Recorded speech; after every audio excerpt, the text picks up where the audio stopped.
Salam pemirsa Indonesia semua, kembali lagi bertemu dengan pembahasan buku Bugar Selamanya. Pelajaran dari buku ini dapat kita ambil bahwa setiap apapun yang terjadi dalam kehidupan kita, Tuhan mau mengajarkan kita bahwa semuanya adalah prinsip yang Dia akan berikan di Eden. Dan juga di dalam buku ini akan memberikan kita jalan menuju kesehatan yang ada di Eden, yang membuat kita untuk mengerti prinsip yang benar tentang kesehatan itu. Jadi dalam buku ini juga memberikan kita beberapa pola penting yang harus kita pelajari. Yang pertama adalah perubahan pola hidup yang akan menambah umur kita, kekuatan harian yang merangkul fisik, mental, dan spiritual kita, memotivasi, menginspirasi, dan juga memberikan dorongan kepada kita.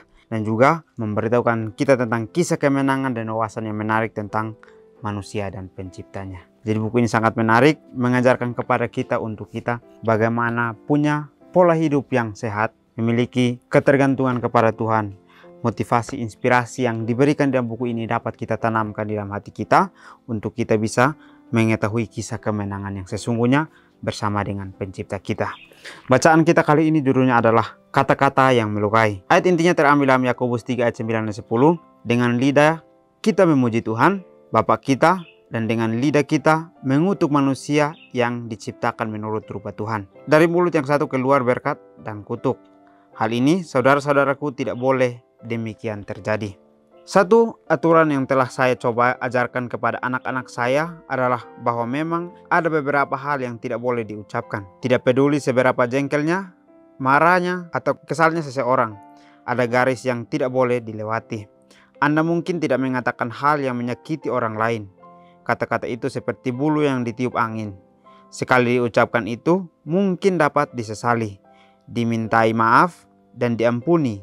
Namun itu semua tidak akan pernah terhapus dari jiwa pendengarnya. Baik, pelajaran yang Tuhan ingin ajarkan kepada kita bagaimana kita dapat mengambil satu kesimpulan dengan benar di dalam mengatakan sesuatu. Dikatakan di sini bahwa kita tidak boleh melukai dengan kata-kata yang kita ucapkan.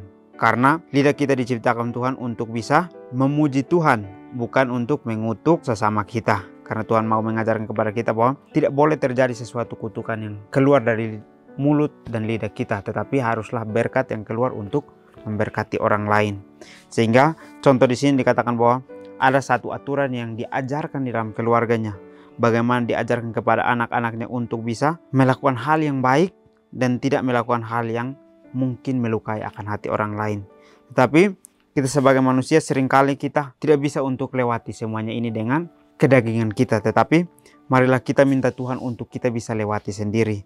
Sebagai seorang manusia pasti dia akan melakukan hal yang sama, seperti halnya jengkel, marah, dan kesal terhadap orang. Tetapi Tuhan mau mengajarkan kepada kita bahwa kita bisa melewati semuanya pada saat kita bergantung kepada kehidupannya. Kenapa jengkel, marah, dan kesal ini sering terjadi? Mungkin karena situasi yang membawa dia untuk melihat sesuatu yang tidak benar, tetapi terus dilakukan oleh orang, sehingga itu menjadi satu akar kepahitan di dalam kehidupannya, sehingga dia kembali mengucapkan kata-kata itu pada saat situasi yang dirasa tidak berjalan dengan baik. Jadi pelajaran ini mengajarkan kepada kita bahwa mungkin kalimat-kalimat yang kita ucapkan seringkali kita merasa bahwa itu tidak menyakiti hati orang lain, tetapi kita lihat di sini dikatakan bahwa seperti bulu yang ditiup angin. Apa yang kita ucapkan hanya begitu saja lewat, tetapi apa yang didapatkan oleh si pendengar adalah satu hal yang dia akan ambil di dalam hatinya, bahwa ini adalah ejekan buat saya, ini adalah akar kepahitan yang diberikan kepada saya, sehingga itu akan terus menerus ada di dalam hatinya. Meskipun dia sudah mengatakan, dia sudah memaafkan kita, dia sudah mengampuni kita, tetapi itu akan terus. Karena di sini dikatakan bahwa sekali diucapkan itu mungkin dapat disesali, dimintai maaf, dan diampuni. Namun itu semua tidak akan pernah terhapus dari jiwa si pendengar. Jadi apapun yang kita ucapkan kepada orang, kita harus percaya bahwa itu adalah berkat kepada orang tersebut. Jangan kita ucapkan itu untuk menyakiti akan hati orang lain. Ini mungkin teguran juga untuk kita masing-masing. Untuk kita belajar bagaimana kita cinta Tuhan, berarti kita harus bergantung kepada kehidupan yang Tuhan ingin berikan. Hal ini berlaku untuk orang dewasa. Luka yang disebabkan oleh kata-kata seperti ibu saya benar, berat badannya tidak akan pernah turun. Atau saya seharusnya menikahi John, dia telah menjadi sukses. Ini tidak pernah sembuh, tetapi anak-anak kitalah yang sebenarnya sangat rentan. Kata-kata yang menimbulkan reaksi emosional, apalagi jika ada rasa sakit yang melekat, menjadi kenangan yang menghantui seseorang seumur hidup. Baik, pelajaran mengatakan bahwa akar kepahitan itu akan menjadi satu hal yang akan menghantui seumur hidup. Bagaimana kita mau untuk merubah semuanya, bagaimana kita ingin untuk merubah akan situasi itu tergantung dari diri kita. Bagaimana kita mau untuk merubah akan pola hidup kita terlebih dahulu, supaya apapun yang kita ucapkan kepada orang lain dapat menerima itu dengan berkat. Karena contoh yang kita dapatkan di sini katakan bahwa hal ini berlaku untuk orang dewasa. Akan terjadi kalimat-kalimat yang membuat kita untuk sakit hati, membuat kita untuk kecewa, tetapi ini akan menjadi hal yang baik pada saat kita merubah semuanya. Tetapi bagi anak-anak yang baru tumbuh untuk menjadi anak yang dewasa, mungkin dia rentan akan mengambil itu sebagai hal yang sangat pahit untuk kehidupannya, sehingga itu akan terus melekat di dalam hatinya dan dia akan mengingat akan kenangan itu, dan kenangan itu akan menghantuinya seumur hidupnya. Pada saat dia menghadapi situasi yang sama, maka dia akan melakukan hal yang sama. Dia akan meluapkan kata-kata yang menyakiti akan orang lain, karena apa yang dia sudah dapatkan di masa lalunya, itulah yang membuat dia untuk mengucapkannya di masa sekarang. Sam berusia sekitar 4 tahun. Seorang tamu sedang membantu di dapur, dan Sam yang penasaran dan perlu mengetahui semua yang terjadi di sekelilingnya, berada di bangku kecil memberikan bantuan. Beberapa kesalahan dilakukan, dan tamu itu berkata kepada Sam, "Kalau kamu punya otak, kamu akan berbahaya." Sam belum pernah diucapkan perkataan seperti itu sebelumnya dan meninggalkan dapur sambil menangis. Tamu itu terkejut. Ini hanyalah caranya berhubungan dengan anak-anak. Dia tidak bermaksud menyakiti perasaan Sam. Baik, pelajaran ini menceritakan bagaimana hal yang kecil yang kita ucapkan, pada saat dia mengetahui akan maksud itu, maka dia akan mengerti dengan apa yang kita ucapkan. Tetapi pada saat kita mengucapkan kepada anak-anak, mungkin akan rentan itu menjadi bahaya untuk kehidupan mereka. Seperti yang dialami oleh Sam ini. Pada saat dia ingin untuk berinisiatif membantu di dapur, meskipun kesalahan yang dia buat, tetapi dengan itu dia belajar untuk bisa menjadi contoh atau memberikan bantuan itu kepada tamu tersebut. Tetapi pada saat dia melakukan kesalahan itu, maka tamu itu pun mengatakan bahwa kalau kamu punya otak, kamu akan berbahaya. Ini kalimat sangat berbahaya untuk kehidupan kita. Mungkin saya juga pada saat mendengarkan kalimat itu di situasi yang sama, saya akan mengambil itu sebagai satu hal negatif untuk kehidupan saya. Sehingga saya merasa bahwa saya tidak pantas, dan saya akan keluar dengan penuh rasa sesal dan akan menangis. Tetapi orang yang mengucapkannya mungkin mengatakan bahwa itu hal yang biasa, hal yang mungkin tidak menyakiti. Tetapi apa yang dirasakan oleh si pendengar ini adalah hal yang menyakiti akan kehidupannya.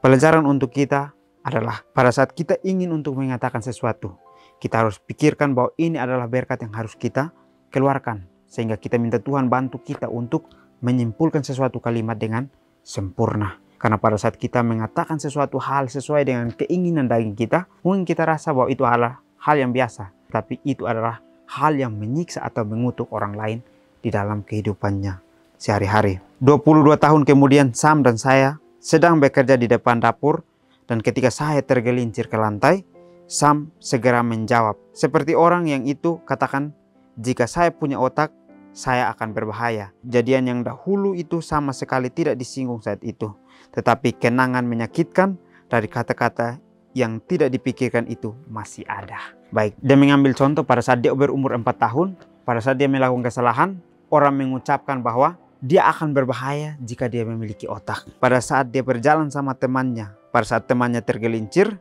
dia kembali memikirkan akan kalimat yang diucapkan oleh tamu tersebut. Dikatakan bahwa jika dia punya otak, maka dia akan berbahaya. Sehingga dia akan mengingat kenangan-kenangan yang diucapkan orang itu. Itu akan menjadi kenangan yang menghantui.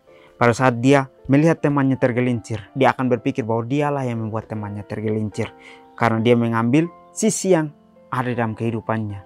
Dikatakan bahwa dialah yang berbahaya, sehingga dia membuat temannya untuk tersakiti.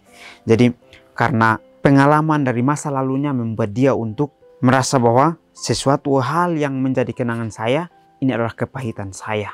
Jadi Tuhan memberikan kita pelajaran bahwa apapun yang kita ingin ucapkan kepada si pendengar, ucapkanlah itu dengan hal yang baik yang memberkati akan kehidupannya. Karena dikatakan bahwa seperti bulu yang ditiup oleh angin, maka akan ada bayangan-bayangan yang akan terlihat pada saat ada sisi yang membuat bayangan itu terlihat. Jadi kenangan-kenangan yang kita ingin untuk berikan kepada orang adalah kenangan yang baik yang harus kita ucapkan kepada orang yang menjadi pendengar itu. Betapa kata-kata lebih menyakitkan lagi jika itu ditusuk dengan sengaja. Saya toh tidak pernah menginginkan anak lagi. Kamu adalah anak yang paling bodoh di seluruh muka bumi. Dia tidak akan pernah bisa menarik perhatian pria dengan wajah seperti itu. Sangat menakutkan menyadari bahwa kesembronoan sesaat itu dapat melukai seorang seumur hidup. Mungkin kalimat-kalimat yang kita sudah baca ini mungkin seringkali kita melakukan hal yang sama. Di dalam keluarga dikatakan bahwa mungkin dia pernah mengeluarkan kalimat, saya toh tidak pernah menginginkan anak lagi.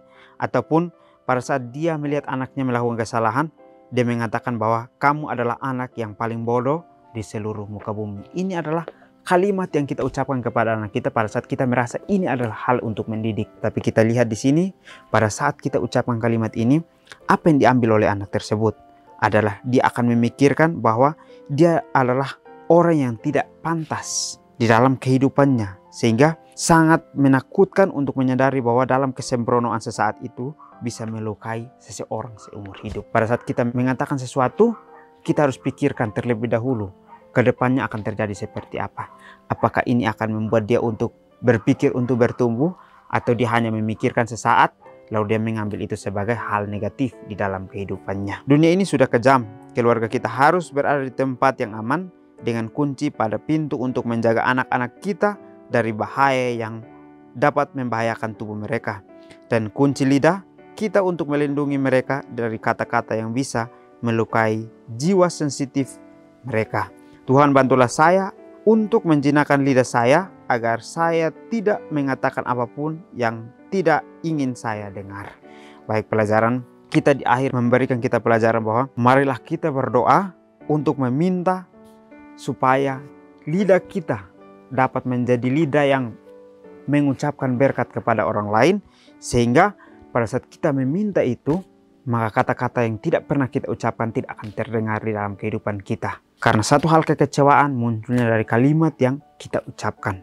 Sehingga dikatakan di sini bahwa dunia ini sudah kejam. Bagaimana kita mau untuk dekat kepada Tuhan, untuk melihat dunia ini dengan sisi positif yang Tuhan ingin ajarkan kepada kehidupan kita. Jadi dikatakan di sini bahwa keluarga harus berada di tempat aman, untuk berada di pintu yang aman untuk menjaga melindungi anak-anak dari kata-kata yang melukai mereka atau kalimat-kalimat yang melukai mereka. Tetapi bukan saja dari luar, tetapi dari dalam keluarga pun diajarkan bahwa kita harus melindungi dengan kata-kata yang sensitif terdengar kepada kehidupan mereka juga. Jadi pelajaran ini sangat menegur akan saya, saudara, dan keluarga dimanapun berada, supaya kita belajar bagaimana kita mengucapkan segala sesuatu harus sesuai dengan hikmatnya Tuhan, harus sesuai dengan ajaran-ajarannya Tuhan, sehingga kebenaranlah yang kita pancarkan, kebenaranlah yang kita tunjukkan kepada si pendengar tersebut, sehingga pada saat si pendengar mendengarkan semua kalimat yang keluar, dia merasakan suatu kebahagiaan yang besar di dalam hatinya. Jadi inilah pelajaran yang dapat saya bagikan.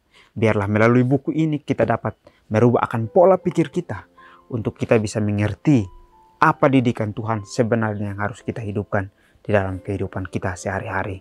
Jadi biarlah buku ini dapat memberikan kita pelajaran dan kita semua dapat belajar untuk bertumbuh setiap hari hanya lebih dekat hanya kepada Tuhan. Jadi mungkin ini saja pelajaran yang dapat saya bahas. Kiranya kita bertemu lagi di pertemuan selanjutnya. Kiranya Tuhan Yesus memberkati kita semua.